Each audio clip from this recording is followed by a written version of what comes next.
দিনাজপুরে ইসলামী ছাত্র শিবিরের মিছিল ও প্রতিবাদ সমাবেশ অনুষ্ঠিত।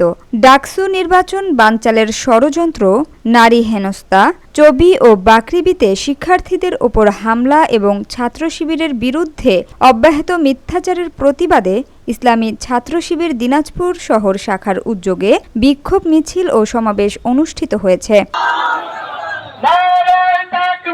বুধবার বাদ আসর শহরের মালদাপট্টিস্থ কার্যালয়ের সামনে থেকে এক বিক্ষোভ মিছিল বের হয়ে শহরের বিভিন্ন সড়ক প্রদক্ষিণ শেষে মডার্ন মোড়ে এসে শেষ হয়।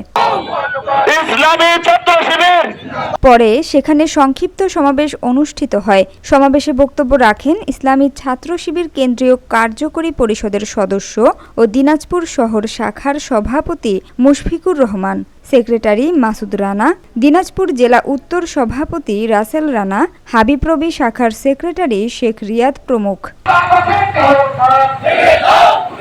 মিছিল ও সমাবেশে দিনাজপুর সরকারি কলেজ শাখার সভাপতি মোহাম্মদ আলী সহ শহর ছাত্র শিবিরের বিভিন্ন পর্যায়ের নেতাকর্মী অংশগ্রহণ করেন।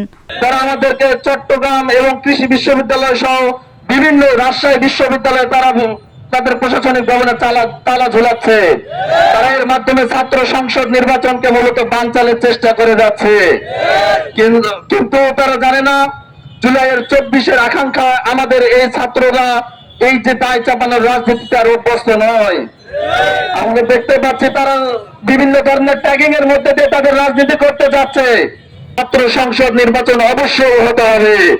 তাই আসুন সবাইকে আহ্বান করি, ছাত্র সংসদ নির্বাচনের মাধ্যমে বাংলাদেশের শিক্ষা ক্যাম্পাস, শিক্ষা প্রতিষ্ঠানগুলোতে সুন্দর রাজনীতির চর্চা করে শিক্ষা বান্ধব কর্মসূচির মাধ্যমে শিক্ষার্থীদের কাছে আমরা যাই, তাহলে এই বাংলাদেশ সুন্দর একটি বাংলাদেশ হিসেবে গড়ে উঠবে ইনশাআল্লাহ।